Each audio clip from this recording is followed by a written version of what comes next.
Hi, and welcome. I'm Z, And I'm Keith. and we're going to tell you about the movie that we just watched. But first, a little bit of a heads up. Some of the movies we watch deal with heavy subject matters.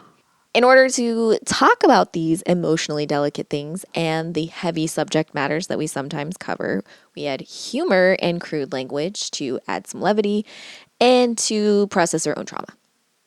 If that doesn't feel fun or safe for you, we completely understand. Please take care of yourself first and foremost. And we spoil the end of pretty much every movie that we watch. Now you know. On with the show.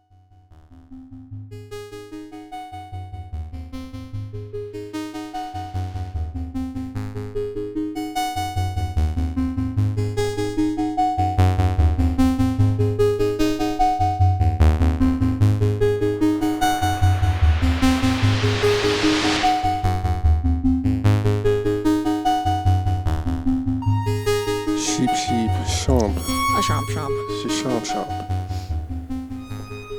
Despite all my rage, you're still making mousing noises in my ear.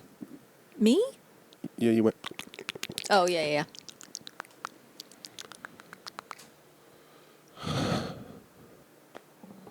Hot jazz. Hot. Maybe. Hot jazz. This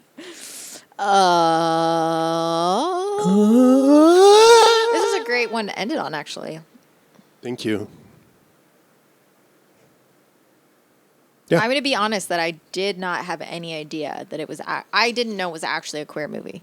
I had no idea. Yeah, it's way queerer than I realized. I literally thought that it was just... that I legitimately thought it was about... Just about cross-dressing. Yeah. I thought it was literally... Yeah, I didn't remember for sure that there was more than that. I had no idea. Because, I didn't... I thought it was... that she would... Should I pause so you can collect your thoughts? Fuck off. I don't know how to... I just feel dumb at this being what I thought it was when I just never knew anything about it. I legitimately thought that she performed as Victor and Victoria. Oh, and there was no... that was it. There was no deception about it or mystery or Yes. anything? Oh, okay. That she was just... Playing two different characters. And that's and not like Judy Garland was doing that, but the character in the movie was on stage as Victor Garber, you mean? Victor Garber. This movie stars in the lead Judy Garland What's her name? and Victor Garber. What's her name? Julie Andrews. Fuck. See, this is where I'm like, I remember, and then I fucking goof myself. I'm such an idiot. Doof myself. What the fuck? Autodoofophilia. Dumb. Yeah, so Well, to be fair, okay. Liza Minnelli was in Cabaret. Old chum. Can you just stop now? That's the whole episode, guys. That's the episode. The end of Pride. Yeah. Never mind about happy Pride. Just Pride's over, I guess. Yep. Talk to Mustafa about that. I don't know. Lion King? You mean Mufasa? Sure. God, Sorry, the way I that just you... inverted. There's no T. Mustafa. Mufasa. Oh. There's Okay. no... It's Fine. not Mufasa. Mufasa. Now we know what to call movie from now on. Mufasa. I don't know. Too ethnic. That's true. Her Cherokee great-grandma would... Jesus, I forgot about that shit. Anyway, yeah, this was watching it. I wasn't stoned for it, but I felt kind of emotional watching it because I was like, this is a really fucking gay movie. Yeah. This is so gay, and I just overtly so. Yeah. The first number. Well, the first scene we see with Robert Preston is he's in bed with a man, and then literally. one of the first musical acts. He sings about how gay Paris is. Yeah. To play on gay Paris. Right. But Yeah. And but it's just like, and it's not something where they're not doing just innuendos. Also, it's not just like, he's different or whatever. Like, right. Like they're like Julie Andrews. I almost did it again. Julie Andrews. I mean, it is to me hilarious the way that she says homosexual. Homosexual. Yeah.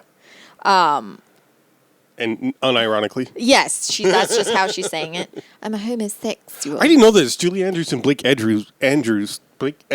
Yeah. Were married. Yeah.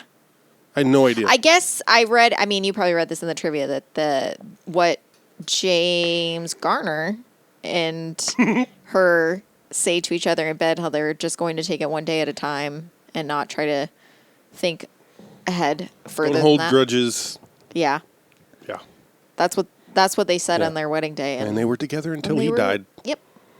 And now it's and all at which grudges. time she cheated on him. She what? She cheated on him. They broke up after. Yeah. I hate it when you look at Wikipedia and it's like they were married until this date and you're like, oh, what happened? It's like, oh, the person died. And I'm like, I feel like that's not. I feel like there should be like a D, like from like this date to like, death, Right. Yeah. Instead of just being like, yeah. They were married for 14 years. You're like, oh, that's not that long. Oh, they died. Okay. Well, that's, why are you making it seem like they, anyway, If you ask my mom, she was married to my dad until the day she died. Can't though. You can't ask her. Don't talk about your heterosexual parents during Pride Month.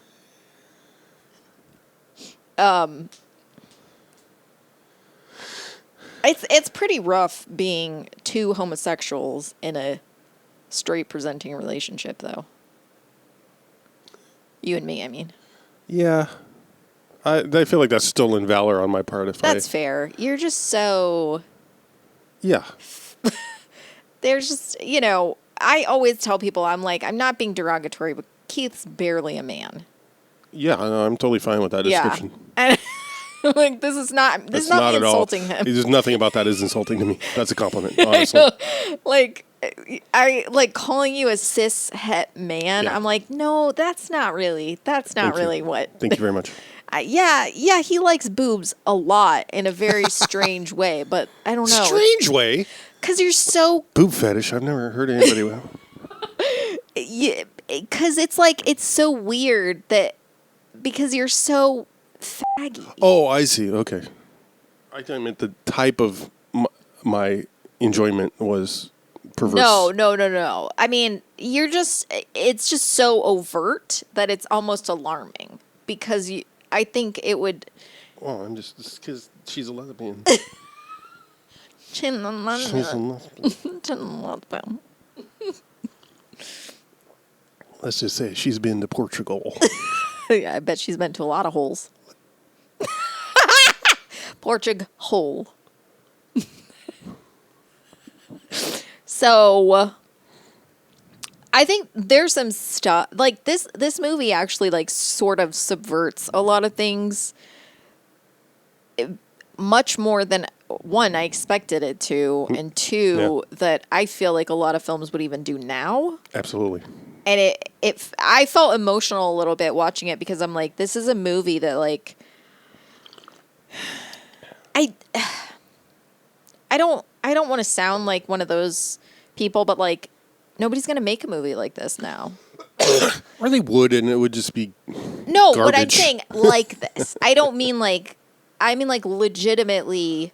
Right, actually. Yeah. Challenging in any way. Yeah. Because like there's like the point of it. Like the point of the movie is like Love conquers all. No. I mean, well, I do want to say James Garner, in my opinion, in the movie is the villain of the film. I think he's absolutely terrible. Okay. Because the whole time he's so afraid and so toxic and like hyper toxic masculinity. And that's his entire character. And even at the end, like, she loves doing this. She loves, and you could say, in some ways, this is queer. Like, she is queer because of how much she loves being a man. And he knows that she's not a man. And he still can't cope. Yeah. And like, tries to sort of,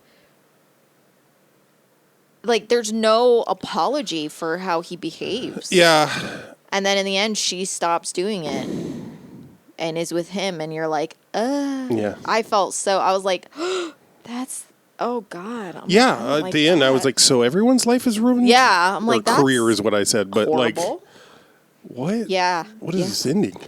Yeah. So, James Garner to me made me sad, but like there's a point where Julie Andrews is telling him that it's easier to be like a gay man than it is to be a woman. Really? Yeah. She's saying like she finds opportunities, like there are things that she can do just because people see her as a man that she has she wouldn't even be looked at otherwise. I find it all really fascinating. I mean, there are things available to me as a man that I could never have as a woman. I'm emancipated. Emancipated? Well, I'm my own man, so to speak. You should be able to relate to that. Now, to be honest with you, right now I'm having a little trouble relating to anything. And it reminded me of, and I want to read this quote. A lot of times, like, that is something that doesn't get sort of acknowledged, the privilege of white gay men. You cannot tell a cis white gay man that he has any privilege. Any privilege, right. But Just like you can't really tell a white trans woman she has any privilege. Right.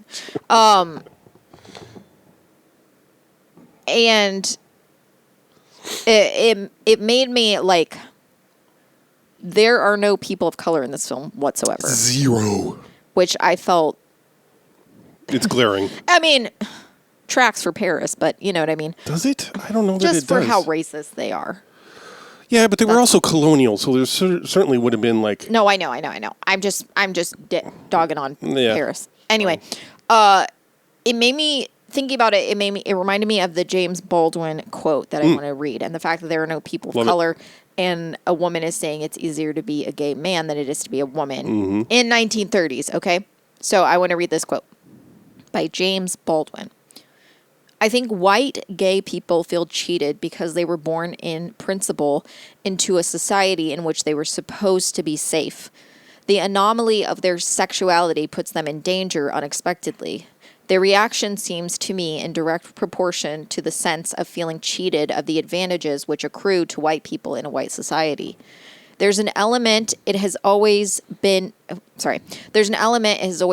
to me of bewilderment and complaint. Now that may sound very harsh, but the gay world as such is no more prepared to accept black people than anywhere else in society. It's a very hermetically sealed world with very unattractive features, including racism. And I wanted to... I was going to pause so I can go caca. Okay. So you lied. Mm-hmm. You just wanted to get out of being white in front of a James Baldwin quote. Mm-hmm. Yep.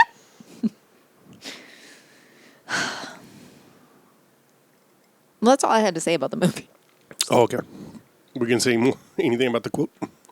I was going to say that it made me think like it's a very I think it's something that's important, something that I always kind of get, I don't know what the word is, sort of defensive about. I don't know if defensive is the right word. There is, the colonialism and white supremacy within gayness. It always makes me sort of, I always want to remind people that, queerness is not a new thing. It's something that's existed for years and years and years. And one of the things that colonialism did was try to get rid of that in themselves and other people, the otherness. It has always scared people. And I think they're in aspects of white people reclaiming their gender identity, or, discovering their queerness. I always get a little bit of frustration because there's always like some sort of like, we've never existed before. Like, this is the first time we're doing this. And well, it's not even true amongst Europeans. Right, yeah. Or like, we've always existed, but, this is the first time we've been allowed to. I don't know. It's just this weird thing of like, your whiteness is what has kept you from your queerness. It's not, it is not some sort of like mystery, evolutionary, thing that's become more common now because, of the population of it's nothing like quite like that. It's quite literally that it exists and it can't be taken away, and it's always existed. Yep. And there is this sort of level of like, evolutionary prowess, sort of like we've evolved, more now we're and it's like, it's not even that, it's not some mysterious like thing, this new thing that's coming up. It's something that's always been there. It's always existed. And your fear of it, your lack of understanding, your discomfort is also not new, but it is newer than the queerness. Like it came after. Yeah. And that's the thing that needs to be addressed, not the queerness, but discomfort. And I was watching this snippet, I don't know, and there was some like white gay who was talking about the word queer and how he hates that it's like been reclaimed, because he's like, who's reclaiming this? I didn't. And I'm like, right, this is the thing. It reminds me of the James Baldwin quote, because it's like, to reclaim the word queer is to say that it's not a bad word anymore. And white people, there's nothing white people hate more than not having a slur against them. Absolutely. They hate that shit. They don't understand what reclamation is, for one. No, it's also like, and they're literally angry that they'll someone do could anything but face their own privilege. Yeah. And not even privilege. It's like position. Yeah. Right. Yeah. And that's the thing. It's like I think something, shockingly, a black queer TikToker used the term positionality, and that was like one of probably the first time I'd heard it used or retained it. I don't know. And they were talking about how your positionality correlates to your privilege. And I think like so many white people refuse to acknowledge their positionality and their privilege. And they'll, it's something like they'll talk about erasure and how like it's like yes, it does suck when someone looks at me and they're like, oh yes, a cis het white woman. I'm like, yeah, that sucks. But that's also my positionality. Yeah. That is my positionality. No, this is why I never claim anything right. other. because I'm Well- not going to do anything besides act really homosexual and dress really clownish and feminine to Yeah. challenge anyone's perception of me as a straight cis man. Right. Yeah. But what I'm saying is like I don't argue. Like I argue with white people trying to shut me down by saying like you're not anything more than me. But if a person who is especially more visibly of color than myself, that is not an insult. They're reminding me of my positionality. Yeah. And that's that. And I think, a lot of, especially like white people who have had, I think there are white people who sort of, I've seen this. I'm not going to name names, but white God forbid. people who's, what? God forbid. White people who sort of fetishize the, my family doesn't understand. Oh, yeah. Or, I'm disowned by my family. And it'll be something where it's like, you have never experienced a lack of privilege a day in your life. And because someone isn't referring to you as like other kin or some shit when they first meet you, you're like, I'm being, Yeah. Hate crime. yeah, like it's a hate crime because they don't acknowledge that I'm, other kin. No, and you're and like, that feels like shut the fuck up.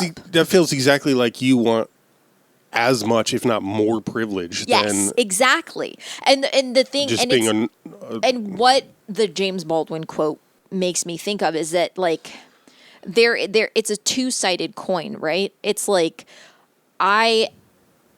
there are white people that are like they hold on to that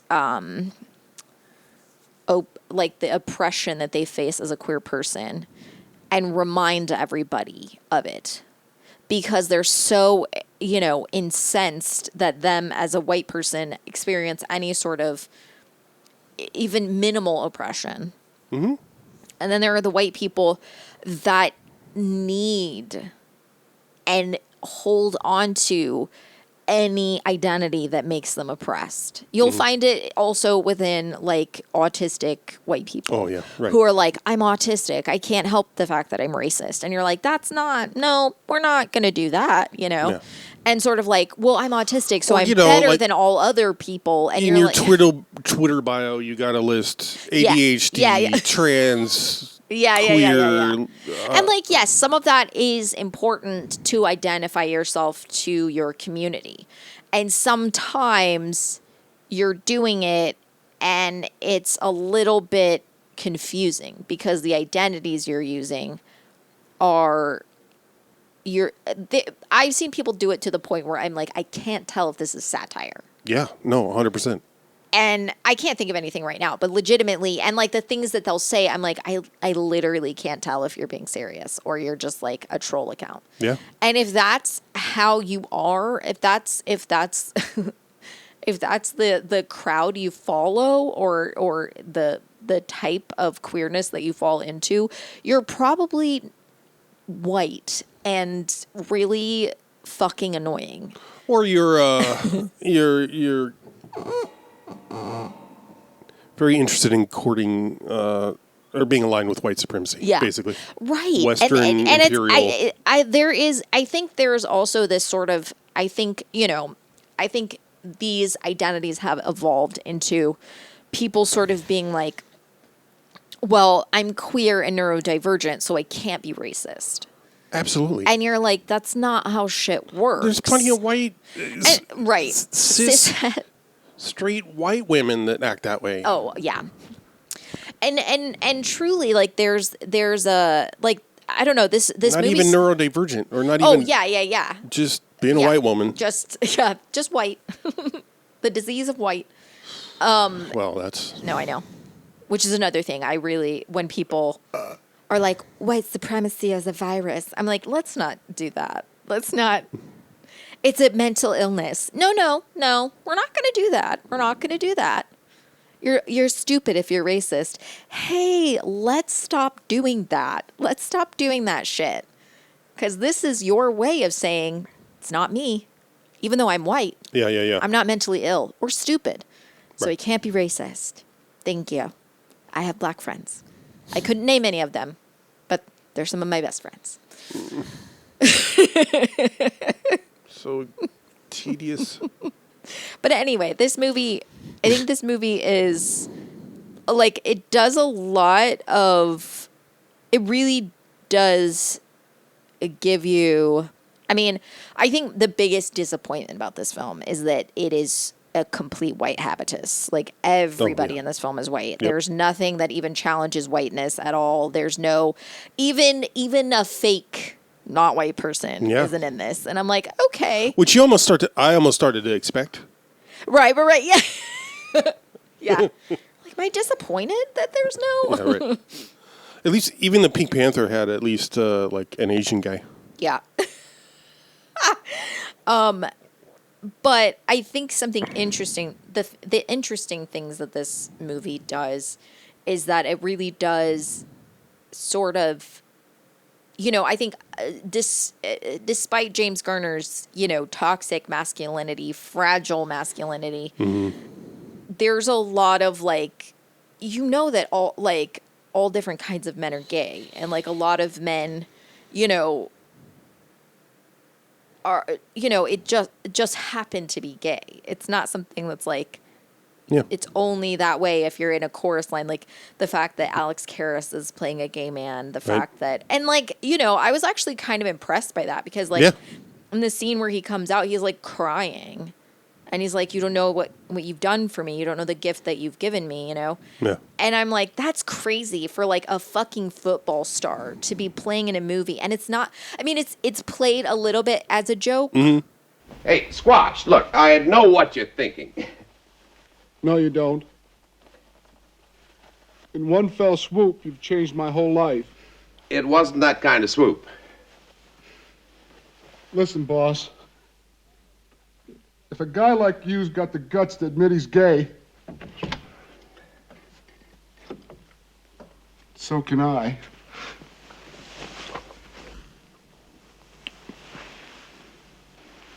You've made me so happy. But it's not. But he's not a joke. Yes. His queerness is not a joke. That one scene is a little The gaggy, joke but- is more that he thinks right. Victor Garber is gay. He thinks James bump. Garner. Oh, we ended last month and this month with a Garber. Oh, Victor Garber, Victor Victoria. Oh my god. Garber Victor Gartoria. Gartoria. Sorry, Victor Garber Garber. Gardner. Victor Garber, we actually really love you. Yeah. We're not making fun of you. We're making no. fun of me. Yes. I know you're listening. I so- know you're listening as all. I watched all of Alias. I wish I hadn't, but you know, you were great. I stopped watching. I stopped watching Alias because I just couldn't stand it. But then Smart. I found out Victor Garber was gay, and I was like, hell yeah, Yeah. hell yeah. And I was like, yeah, you know what? Yeah, he is hot. It's so Some of funny. those people that seem like you went gray kind of early too. Oh just- yeah, for sure. Yeah, that's always really hot when someone goes gray early and they don't do anything about it. Yeah. Fuck yeah. Male privilege.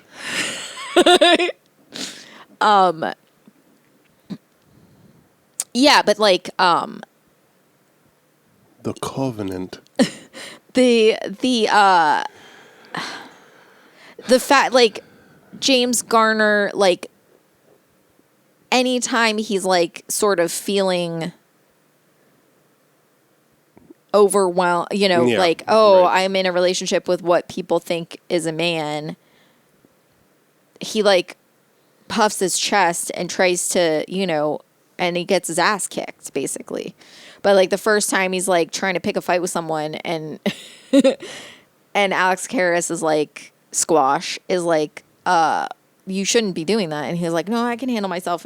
And he's like, who the fuck was that guy? And he's like, he's a boxer. Oh yeah, yeah. But don't worry, he's gay. Yeah. So it's like, it's the sort of thing where like, also I couldn't stop looking when James Garner's like punching the punching bag. There's a guy in the back that just keeps doing these like crazy like leg ups. Like he's just holding on to like, Oh yeah, like the and back, yeah, like a pallet on the wall. and is he's what it just looks holding it. And I'm like, how many fucking times did this man have to do this? And he did not look happy while he I was like, this poor guy is dying. But yeah, there were like things like that I was like, this is really interesting. There's a lot of like sort of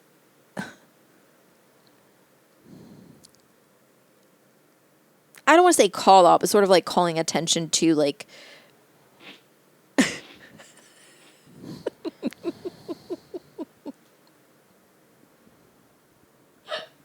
so gross. It just sounds like you just like put Vaseline on your butthole and then fart. planted my face in some mud and went. It sounds so wet and brown. Mud. Poop. Like my first, third, and fifth wives. Flatline. Bye. You're so stupid. Kick. Yeah, but there's sort of a lot of like the fear feeds the fear. You know, like being afraid to be seen as gay just feeds into the idea that being gay is there's something obscene or wrong, and it doesn't take care of any, like it doesn't, like that fear just feeds into itself more. Oh yeah. And it, you know, and there's a lot, I think that's sort of why I was like disappointed that like they sort of, I guess, end up together. I'm like, he's just so afraid of everything. Like there's nothing he's doing that's not like, I'm so scared that a man is going to think that I'm gay. And it's just like, Right. and his then, like absolute like, I mean, he loses his bar or whatever, or his club. well, he doesn't lose his, I don't think he does. Well, sorry. The dude going. buys his share No, of that's it. what I'm saying. I don't think that actually happens. Because he's about to sign the papers. Right. And that's then what they come in. Yeah. that's the impetus for her to come out or whatever. Yeah. Or And, which is like, to detransition. yeah. And I find that very annoying. Yeah. And Especially since we also get her being like, you're a gangster, and he's like, I'm not a gangster. I just do business with Yeah, gangsters. right. And she's like, well, if there's a Nazi at the table, then it's a table full of Nazis. right, yeah. She didn't say that. It was 1933. They barely had heard of the National They Socialists. had never heard of anything like that. Yeah, and there's no... Yeah, whatever. Oh, boy. Girl, is that cat, girl?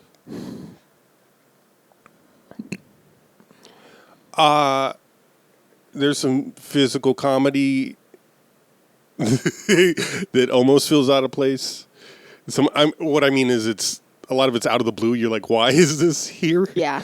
And like, that's just a Blake Edwards movie, man. Yeah. I mean, that's one reason it feels... I was very surprised when I first was, I don't know, considering this movie for this month, to find out it was 1982. Yeah. It feels much older. Yeah. Part of that is the cast. Part of it is that It looks older, though. it does. It's- Part of it is Blake Edwards, the cast. It's it's like a very 70s Yeah. kind of movie. It feels like. Yeah. Keith is going through it. It's also they started working on it in 78. Yeah. Then Peter Sellers Died. in 1980 because Mark David Chapman thought he looked too much like John Lennon. Thought he looked too much like Woody Allen. Woody Allen. I was looking at his IMDb pic. Oh, okay.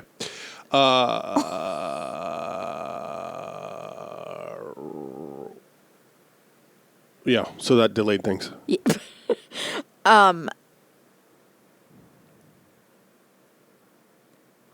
But it's I don't know if it's just like film stock quality.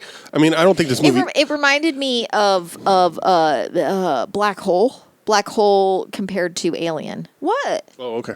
Yes. How Sorry. they both came out the same year, Fucking and they're wild. just like so I know. completely. I know. like- No, but I really feel like that's what I was gonna say. Is like right around the turn of the '80s is like.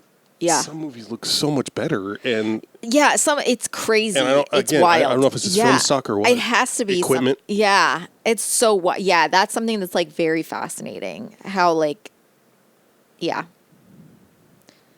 it's something that I think with the rise of digital, oh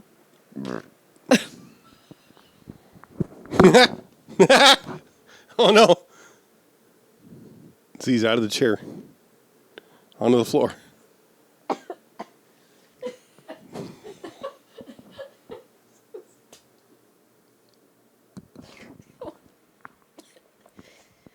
I don't know why that was so fucking funny. I wasn't looking at you. It just didn't sound like you. I've never made that sound before. I don't think. Was it a burp? Yeah, I did something weird with my mouth. It said boop, a boop. I don't know. It was Yeah. funny. Anyway. So fucking dummy. Yeah, the digital we there's a loss of like once digital came into play, the only way you can sort of tell when something was made is how people dress. And like there's a like and somewhat CGI, CGI getting better ish. And it's like it's sad because like you lose progression. You lose Yeah. it's digital, so it's all like it's standardized and there's nothing, people are like, well, this is like We just keep adding pixels. yeah. I'm like, it doesn't change anything. No. Like, I really love, like, it's one of those things where, like, This is why Chris Nolan has to film on like yeah. 780 millimeter film or whatever. Yeah. Yeah. Ugh. And yet, they still look like that. Yep. I really hate when And people yet are like, it's still a Chris have you, Nolan film. Have you ever, yeah. But like the way they look in the theater is crazy. Like, yeah, what? It's not. What? I think spending like $1 billion on a film or like $200 million on a film. I personally think that's disgusting. Yeah, it's just one of those things living in the imperial core where like, yeah, that's normal. Yeah. I'd rather you make Mission Impossible 18 than feed and house and Yeah. give people health care. Yeah, exactly. Right. Yeah. Yeah. Don't give back. And also magically somehow like the arts are still getting trampled. And Yeah. then we're putting more money into entertainment that doesn't entertain people. Yeah. Well, Or because that entertains, but like, it's soft power. It's cold. It's Yeah. U.S. hegemony. And that's the thing about this movie that's like so wild to me is that I'm like, this movie is legitimately just being like 1982, this was still fucking controversial. Like, it wasn't like in 1982, if you're like a homosexual dude, that people are going to be like, oh yeah, whatever. I mean, like some people, yes, but it was going to be Yeah, but it's the not. Three's Company Yeah. thing Right. that I always bring Yeah. up. Right. It's more like this is something that I think people. Well, and that's why the 80s were what they were. Yeah. We got Reagan and Thatcherism and, like I think a lot of people, in the U.S., we talk about the 60s as being like such a great, well, sorry, not such a great, the time of the most like people fighting and getting gains as far as civil liberties and shit, Yeah. which I'm not saying isn't the case. It's just, There's a weird romanticization. there's definitely a of it. romanticization about it. That's such a hard word to say. Yeah. I didn't do it right. No, I never. I'm like romantic. Yeah. But also, of course, it gets whitewashed, and Yeah. I mean that. Oh, I mean absolutely. that Yeah. in both ways, like white people, but but also this is Babe. the quicksand. I mean, the movie with Michael Keaton and Michael Caine. and Michael the two Michaels.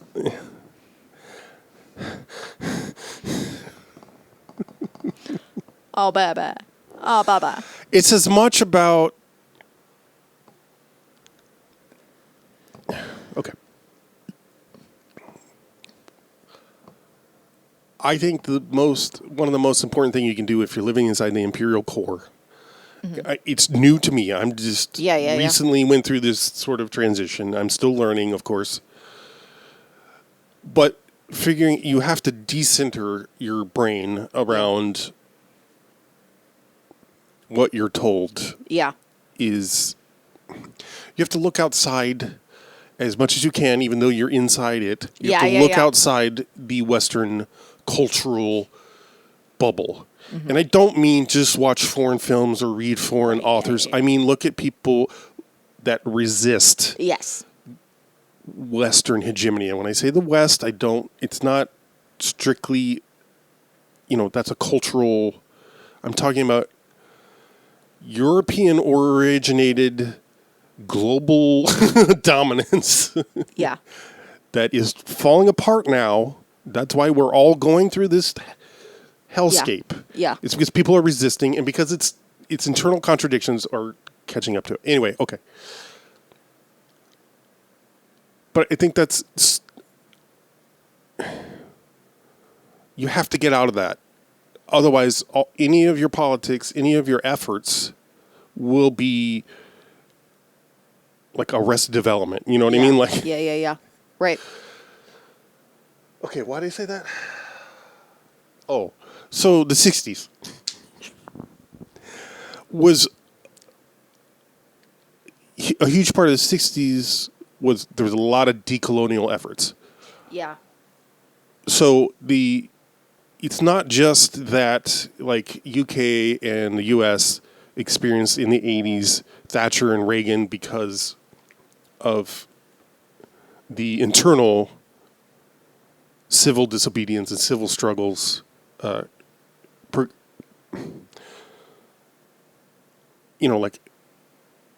in the late 70s, the UK had a huge miners' strike that was effective because, like, lots of different groups, lots of different communities got behind it, including, most notably, queer community. Yeah. Anyway, so not only the internal things, but globally,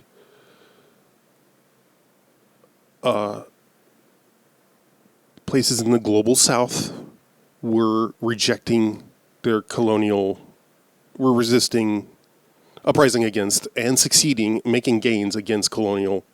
Yeah. Their colonial masters or what have you. So a lot of African countries in the 60s. Yeah. I mean, we have Vietnam, obviously. Yeah. Lots of other places that I'm sure I don't even know about. You Yeah. know? I'm just barely beginning to learn about still. Yeah.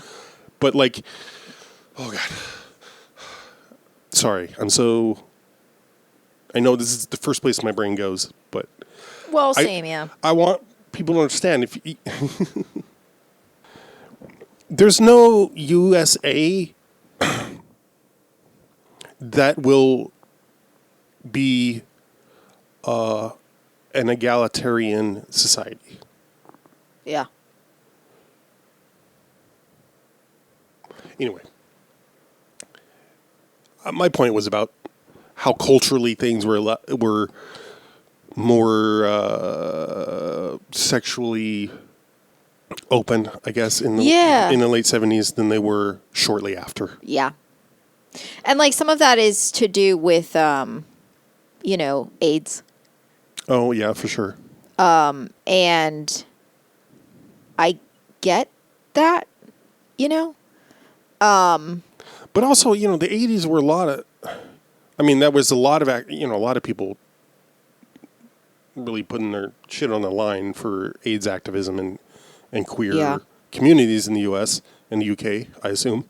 But I feel like there was probably, I don't know, maybe this was just, like it wasn't reported on, and the fact that I lived through it, like, I feel like there was a lot more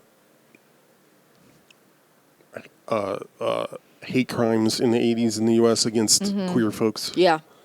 Well, it's also like, this is a movie sort of celebrating and saying, like, being gay is not something to fear. Being gay is not something to feel shame about or like act like it's an infection that you're going to catch.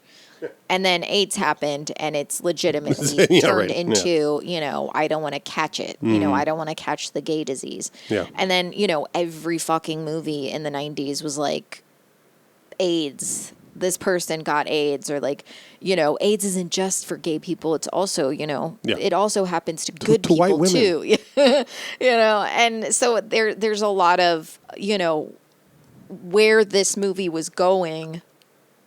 Unfortunately, got what? No, I was gonna make a horrible joke. Okay, where this movie was going, got sidelined because of something that happened. Because of a tragedy that happened to the queer community. The movie got sidelined? Yeah, where the movie was going. How do you mean?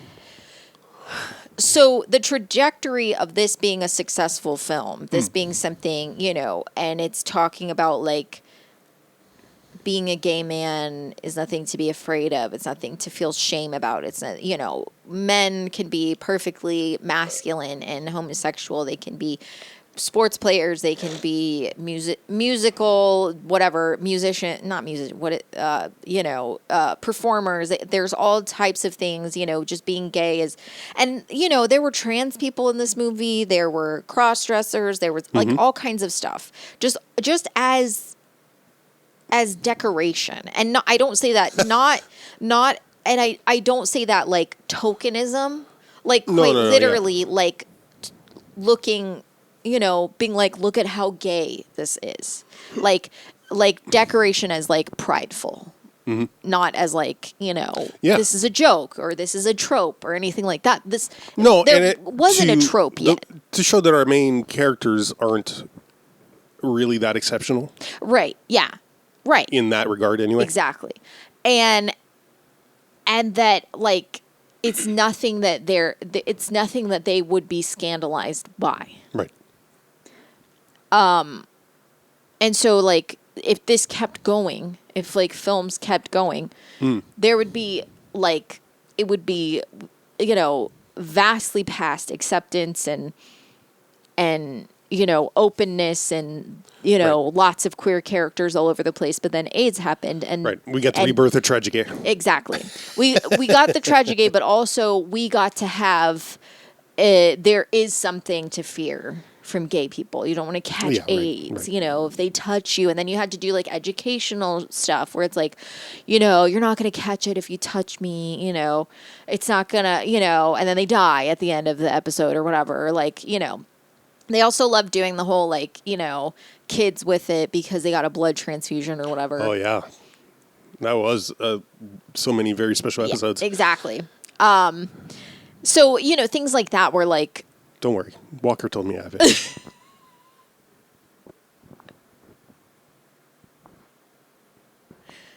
Well, I'll be damned. Because that's what he says. Anyway. Pardon my French. Little visitor. We haven't seen that clip 10 million times. Don't watch it every single time we get a chance to bring it up. I so strongly associate that with a keyboard cat because that was my first introduction. Yeah. So I just always expected to be like, bam, bam, bam, or whatever he plays after. I strongly associate it with Conan O'Brien because when they had a whole Texas Ranger thing, right? Yeah, basically there was something like the show into not syndication, but like it went like NBC like got the rights to it or something, so Conan could have clips that's of it right. on They his just play a show. random clip. Yeah, whenever. he could and for free or whatever. Yeah, so yeah. he would just like pull a lever and it would Yeah, show. yeah. But then like some like it got to the point where he pulled a lever and then Chuck Norris was there. R.I.P. Yeah. Because he's dead now. Yeah. So yeah, I mean, Oh shit, that's right. I was gonna maybe do Delta Force for my birthday. oh shit, that's right. So yeah, I don't know. Like, I think that this movie does a lot and says a lot, but I think that there are things like the fact that there's only white people in this film and it's only about whiteness, which like what are you gonna do? But Take it to Broadway. exactly.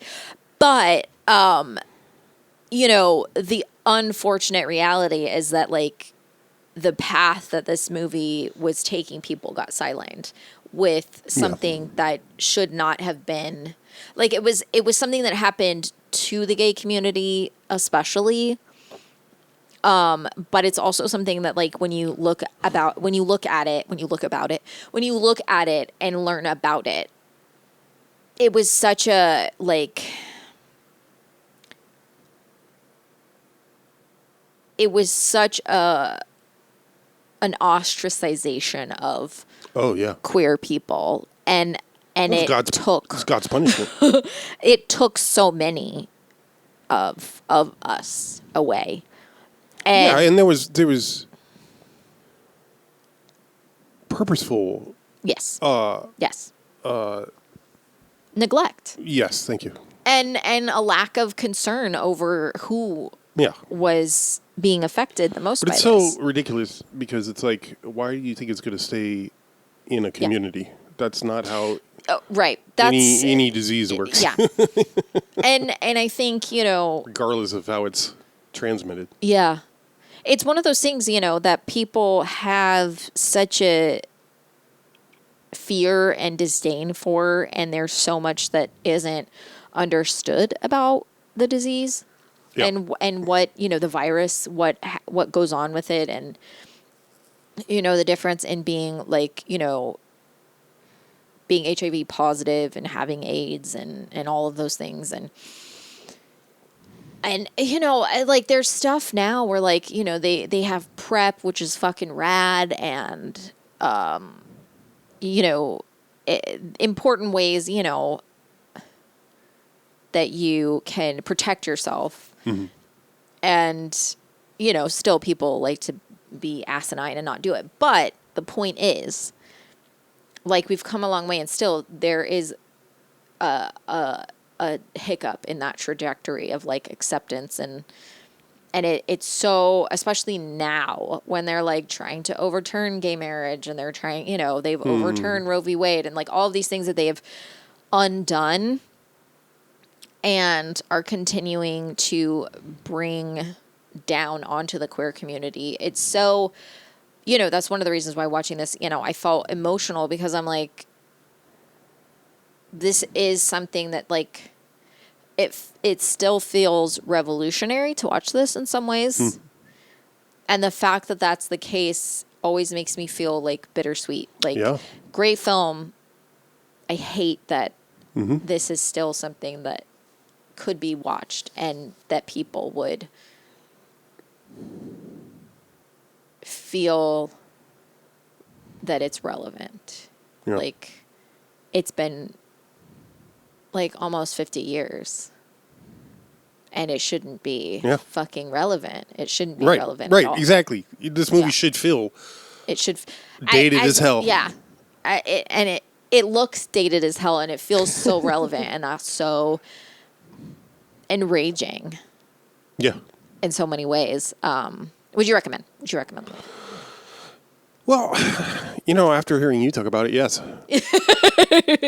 Yeah, I definitely would. I think it's got humor. It's got great characters. I think I was really impressed with the dialogue in a lot of ways, like the back and forth and the directness, and how like a lot of times they weren't like not saying the thing, No, that's the thing.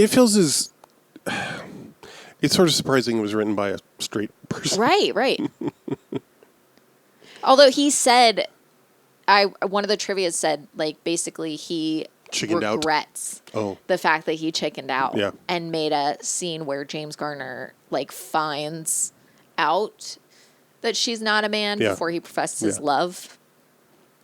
And because that's sort of the antithesis of the movie. Right. But also I think James Garner is not. I think James Garner is the worst character in the entire movie. I think even the people that are... Oh, yeah, there's nothing defendable about any of his actions. Yeah. Really. He's such a piece of shit. I think it always confused me that it was him in that role. Just, like, it feels like it should be like Burt Reynolds. It was... wasn't it supposed to be Burt Reynolds or something? I saw a trivia that said something like that. Like, I saw somebody say Tom Selleck, but also that was... Yeah, I get those Apparently that's just a rumor, though. I heard conflicting things. Yeah. Read conflicting things, excuse me.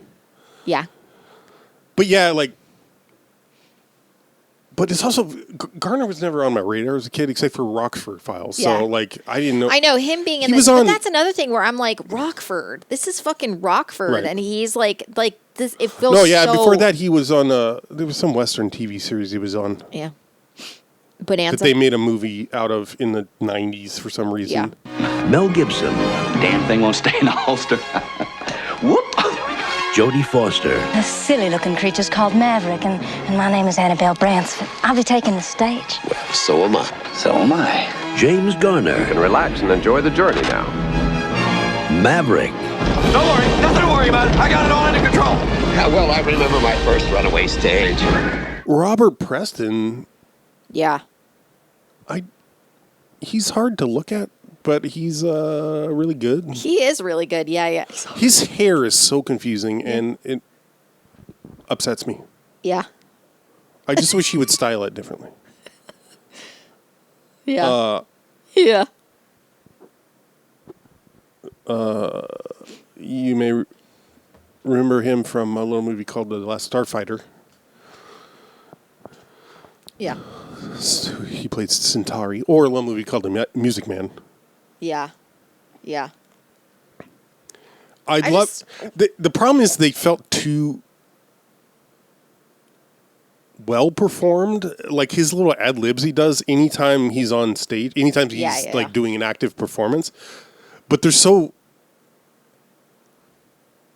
good. Yeah. But they felt they felt too practiced or something. I don't know what it was. Yeah. Apparently he did that final number in one take. Yeah. I saw the trivia was like, that's why he's out of breath and covered in sweat. And I'm like, he's not covered in sweat. There's literally a scene where they dip his head into the fucking fountain. I'm like, he's just wet. Like, it's like a whole thing. It's like a whole gimmick where like they're supposed to like bend it backwards and then he's choking on the fucking fountain. Mm-hmm. It's not fucking sweat. I watched a little... And he's like, you bitches. So good. So good. There's so many quotables. Yeah. Hello, fag. Or faggot. Like, truly, like they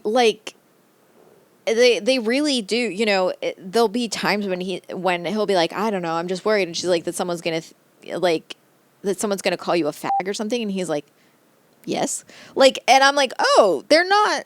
They're saying the quiet part out loud. Yeah. I'm like, oh, they're not skirting around it. They're not like, you know, oh, and we can't, you know, and I know we're dropping a lot of F-bombs right now, but there aren't that's like it. There's like 2 or 3. Yeah. Maybe there's like 4 or 5, but fine. Still, but it's not. It doesn't feel. It's not excessive. It's not like. Yeah. It's not like we're saying it. It's not like when we say it, I mean. Correct. We do it excessively. To excess. What's her name? That played his girlfriend? It's a 3-namer. Yeah. Marilyn Rice Cup? Rice Cup. Is it reminding me that she was in Color of Night? Yep. I think she's so hot. I did in Color of Night. In this, it was hard to. That's fine. Yeah. I mean, like now. I think she's so hot. She's also in Secretary. She's the mom in Secretary. Okay. She's so good at playing like. She does that like. Yeah, playing bimbos or whatever, or like. Sort of like. I don't want to say bimbos, but she would have been a great Harlequin.